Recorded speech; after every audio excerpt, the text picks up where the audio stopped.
video presentasi yang berjudul Dasar-Dasar Aksiologi. Selamat menonton! Assalamualaikum warahmatullahi wabarakatuh. Pada kesempatan kali ini saya akan mempresentasikan materi yang berjudul Dasar-Dasar Aksiologi. Dalam materi ini dibahas mengenai pengertian aksiologi, role lingkup aksiologi, serta peran aksiologi dalam kehidupan manusia. Sebelum masuk ke pembahasan ini, kita perlu memahami bahwa manusia dalam kehidupan sehari-hari tidak pernah lepas dari nilai. Ketika seseorang berbicara, sikap, mengambil keputusan, akan menggunakan ilmu pengetahuan dan teknologi.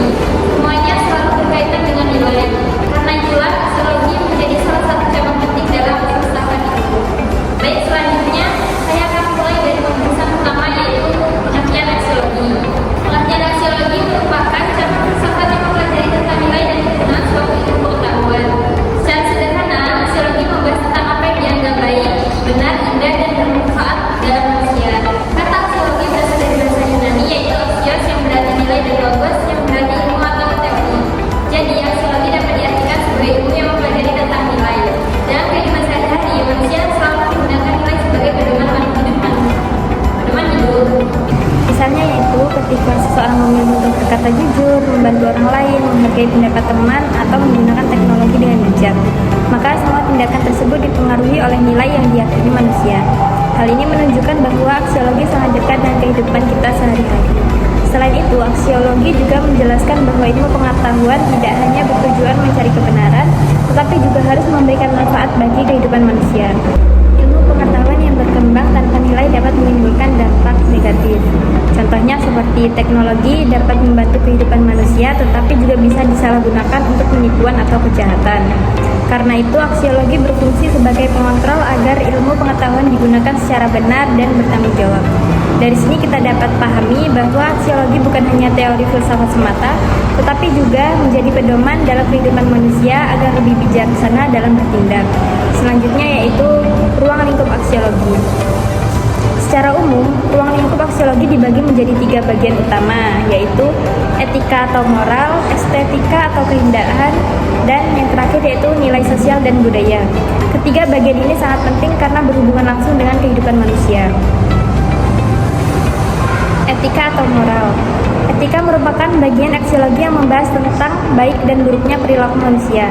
Etika menjadi pedoman agar manusia dapat hidup sesuai norma yang berlaku di masyarakat. Dengan adanya etika, manusia dapat mengetahui tindakan mana yang pantas dilakukan dan tindakan mana yang harus dihindari.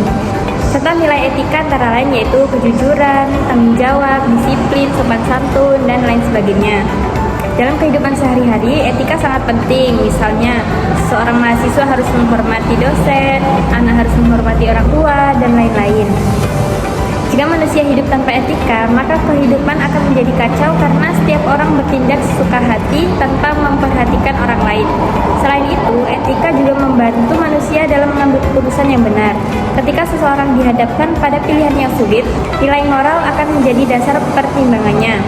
Oleh sebab itu, etika memiliki peran yang sangat penting dalam menciptakan kehidupan yang tertib dan harmonis. Yang kedua yaitu estetika atau keindahan. Yang kedua bagian dari aksiologi adalah estetika, yaitu cabang yang membahas tentang nilai keindahan. Estetika berkaitan dengan bagaimana manusia memandang sesuatu sebagai indah atau tidak indah. Keindahan tidak hanya terjadi pada kerja fisik, kisah, musik, visi, tari, atau film, tapi juga dapat ditemukan dalam kehidupan sehari-hari. Contohnya, pemandangan alam yang indah, yang bersih dan rapi, cara berbicara yang sopan, perilaku yang baik, dan nilai keindahan. Setiap orang bisa memiliki pendapat yang berbeda tentang keindahan. Ada orang yang menyukai seni modern, ada juga yang lebih menyukai seni tradisional. Namun secara umum, estetika membantu manusia untuk lebih menghargai keindahan yang ada di sekitarnya. Selain itu, estetika juga berperan dalam membangun peradaban manusia. Suatu bangsa yang menghargai seni dan budaya biasanya memiliki kehidupan yang lebih kaya secara budaya dan lebih menghargai nilai kemanusiaannya. Karena itu, nilai keindahan juga penting dalam kehidupan manusia. Selanjutnya yaitu nilai sosial dan budaya. Nilai sosial berkaitan dengan hubungan manusia dalam kehidupan bermasyarakat. Nilai sosial membantu manusia hidup rukun dan saling menghargai satu sama lain. Contohnya yaitu gotong royong, toleransi, solidaritas, kerjasama, dan kepedulian terhadap sesama. Nilai sosial sangat penting karena manusia tidak dapat hidup sendiri dan selalu membutuhkan orang lain. Sedangkan nilai budaya berkaitan dengan adat istiadat, tradisi, kebiasaan, dan cara hidup suatu masyarakat. Contohnya yaitu budaya menghormati orang yang lebih tua, tradisi gotong royong, upacara adat, dan lain sebagainya. Nilai budaya menjadi identitas suatu bangsa yang harus dijaga dan dilestarikan. Jika nilai sosial dan budaya hilang, maka masyarakat akan kehilangan arah dan identitasnya. Karena itu, aksiologi juga mengajarkan manusia untuk menghargai budaya dan menjaga hubungan sosial dengan baik.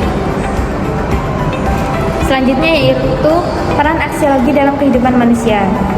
Aksiologi memiliki banyak peran penting karena nilai selalu berhubungan dengan kehidupan manusia sehari-hari. Yang pertama yaitu sebagai pedoman moral. Aksiologi membantu manusia memahami mana yang baik dan mana yang buruk. Dengan adanya nilai moral, manusia dapat bertindak sesuai norma yang berlaku di masyarakat.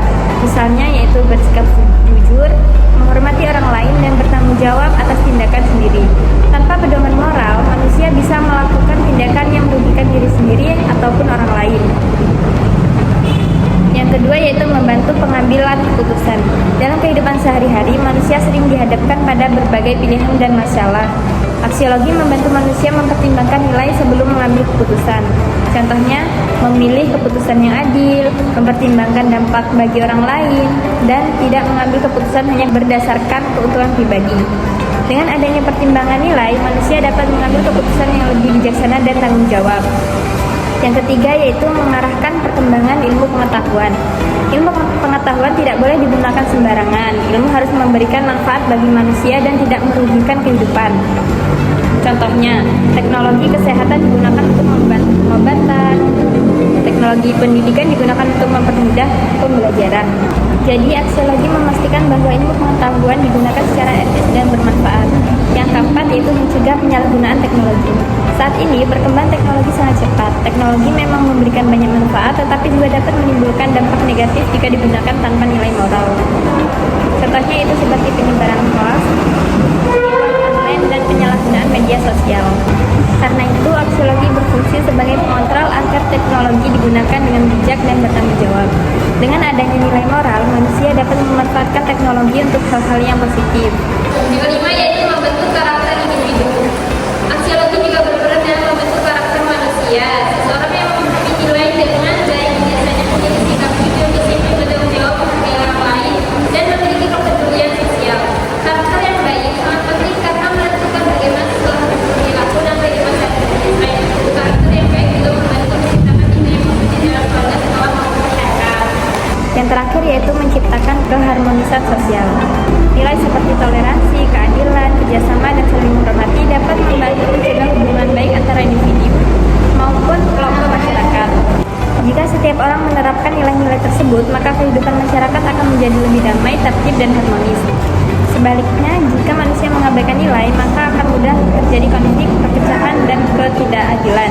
Karena itu, aksiologi sangat penting dalam menjaga kehidupan sosial yang baik. Kesimpulannya, jadi pembahasan yang telah dijelaskan dapat disimpulkan bahwa aksiologi merupakan cabang filsafat yang mempelajari tentang nilai dan kegunaan ilmu pengetahuan dalam kehidupan manusia. Aksiologi membahas berbagai nilai seperti nilai moral, nilai keindahan, nilai sosial, dan nilai budaya. Ruang lingkup aksiologi meliputi etika atau moral, estetika atau keindahan, dan nilai sosial dan budaya. Selain itu, aksiologi juga memiliki peran penting dalam kehidupan manusia seperti menjadi pedoman moral, membantu pengambilan keputusan, mengarahkan perkembangan ilmu pengetahuan, mencegah penyalahgunaan teknologi, membentuk karakter individu, dan menciptakan keharmonisan sosial. Oleh karena itu, pemahaman mengenai aksiologi sangat penting agar manusia dapat menggunakan ilmu pengetahuan secara bijak, bertanggung jawab, dan tetap memperhatikan nilai-nilai kemanusiaan. Apakah ada yang mau ditanyakan? Iya, saya mau bertanya. Silakan. Mengapa aksiologi disebut sebagai pengontrol ilmu pengetahuan? Baik, pertanyaannya sangat bagus. Jawabannya yaitu karena aksiologi mengarahkan agar ilmu digunakan secara benar, bijaksana, dan bertanggung jawab. Apakah puas dengan jawabannya? Sekian presentasi dari saya. Mohon maaf apabila terdapat kekurangan. Terima kasih atas perhatiannya. Wassalamualaikum warahmatullahi wabarakatuh. Waalaikumsalam warahmatullahi wabarakatuh. Sekian video presentasi dari saya. Mohon maaf apabila ada kesalahan. Assalamualaikum warahmatullahi wabarakatuh.